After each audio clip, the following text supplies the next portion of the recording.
asalaamualeykum rahmatullah seen mbokk Babacar Gueye moom mooy ñëw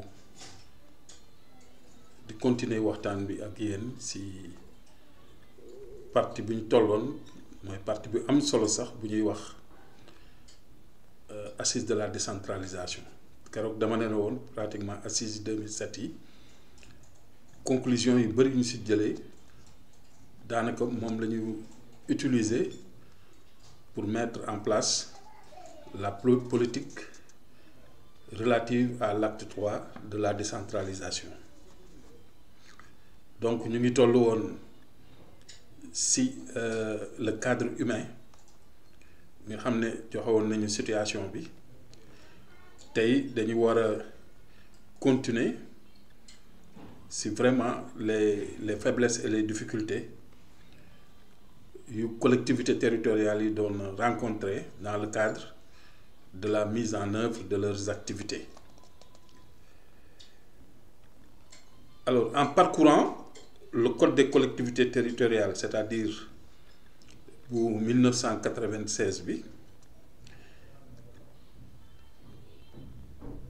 les participants des assises ont constaté que seul le personnel communal fait l'objet d'une certaine législation. Par exemple, au niveau de l'article 163 et suivant. Et même pour les régions aussi, l'article 34 qui ouvrait une possibilité de recruter des agents. Alors, à cette époque, les collectivités se basaient sur des textes, sur un cadre juridique ou bien un régime juridique constitué par d'abord la loi numéro 6954 du 16 juillet 1969 qui fixe le statut général de la fonction publique communale et le décret 79 788 du 24 juillet 1979 qui prévoit le statut particulier des fonctionnaires communaux.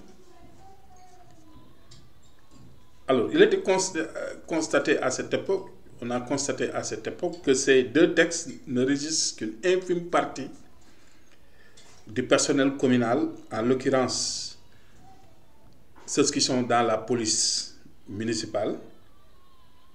Et il a fallu modifier ces textes et les compléter en 1993. D'autre part, le décret numéro 75 703 du 26 juin 1975 étend aux agents non fonctionnaires communaux le décret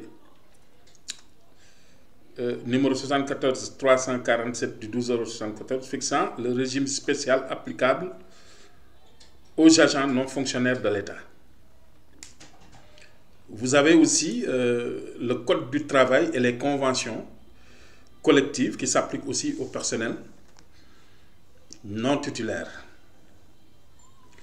Alors, on a dû constater que malgré la diversité de ces textes applicables au personnel communal, il y avait beaucoup de problèmes, difficultés dans la gestion des ressources humaines, des conflits. Les intéressés préférant invoquer les dispositions législatives et réglementaires qui ne leur sont pas favorables. Donc, cette diversité de textes n'était pas harmonisée pour avoir un cadre juridique cohérent concernant la fonction publique, comme on l'appelle aujourd'hui, la fonction publique locale. Donc, il y avait des textes qui étaient disparates, donc beaucoup de textes, mais qui ne réglaient pas au fond la problématique des ressources humaines au niveau des collectivités territoriales. D'autre part, beaucoup de difficultés sont apparues à cette période. Donc on peut identifiées comme faiblesses au niveau des ressources humaines. Vous avez l'absence de référentiel métier des collectivités territoriales. Donc, métier, emploi. Bon, actuellement, on a élaboré au niveau de la direction des collectivités territoriales ce qu'on appelle les référentiels emploi qui accompagnent la mise en place de la fonction publique locale. Mais à l'époque, en 2007, on avait constaté qu'il y avait une absence notoire de ces référentiels qui ont une importance capitale dans la gestion des ressources humaines. Il y avait aussi une absence de structures dédiées à la fonction publique locale. Donc il n'y avait pas une structure fédératrice comme actuellement avec le Centre national de la fonction publique locale qui accompagne les collectivités dans la gestion et assure la formation des agents et des élus et des agents territoriaux, des collectivités territoriales. Insuffisance des ressources humaines de qualité au niveau des collectivités territoriales. Donc, avec l'évolution dans les collectivités territoriales et même dans le pays, beaucoup de problématiques émergent dans tous les domaines. Si on transfère des compétences aux collectivités territoriales, donc ce n'est plus les attributions mais des compétences, il est normal qu'il y ait un transfert concomitant de ressources financières, mais aussi, on l'oublie très souvent, de ressources humaines. Donc pour permettre à la collectivité quand même d'exercer ces compétences transférées dans les territoires. Et on avait constaté qu'il y avait vraiment une insuffisance de ressources humaines, surtout de qualité, et ce qui va favoriser des recrutements qui posent des problèmes d'intégration et de régularisation pour certains agents.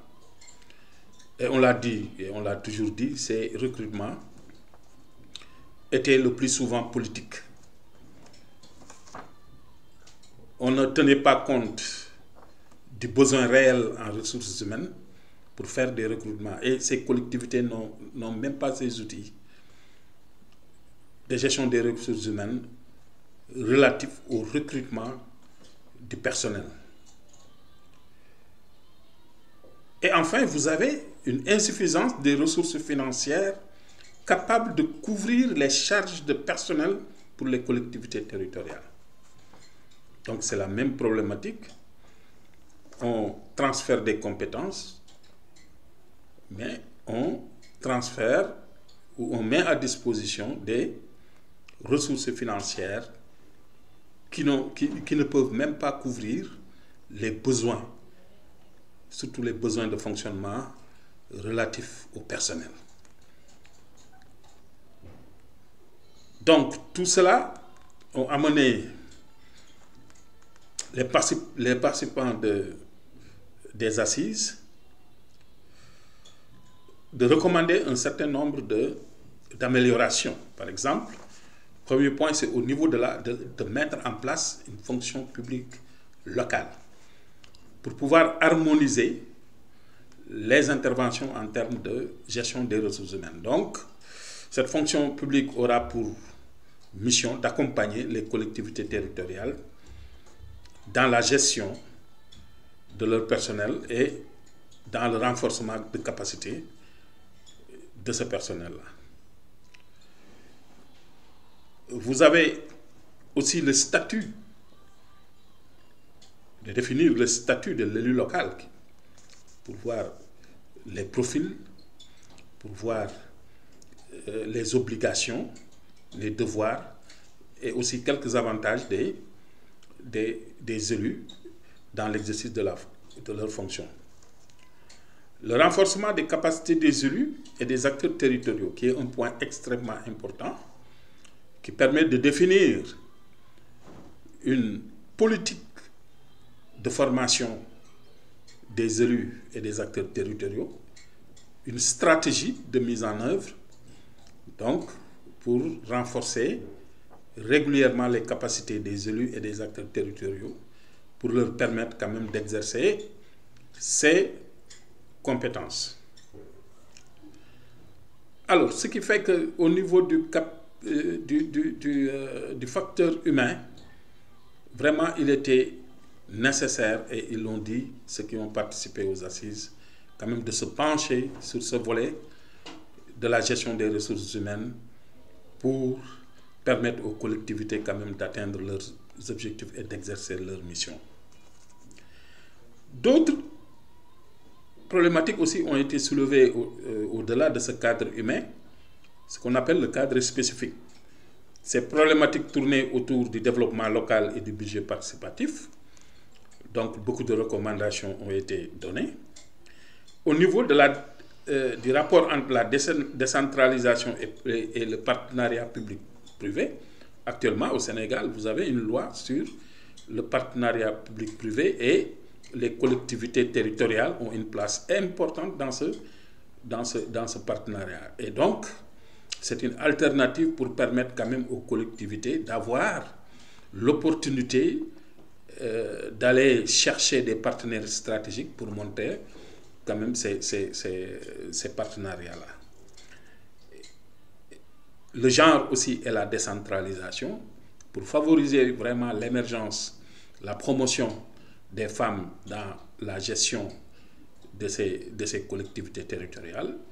Il était indiqué qu'une politique genre, ou bien la politique genre devrait s'intéresser vraiment à la promotion de la femme au niveau des collectivités territoriales. Donc, vous voyez bien, ces assises en 2007 étaient venues à son heure, et ce qui va permettre vraiment de poser les jalons pour attaquer l'acte 3 de la décentralisation sous le régime de son Excellence M. Macky Sall. Et dans les prochaines vidéos, nous aurons à aborder cet aspect extrêmement important de la décentralisation, à mon avis, qui marque un tournant très intéressant, puisque le volet économique est mis en avant et vous avez beaucoup de problématiques, surtout l'aménagement, qui sont soulevées. Nous aurons l'occasion vraiment de revenir sur ces aspects. Djeredjef, merci beaucoup.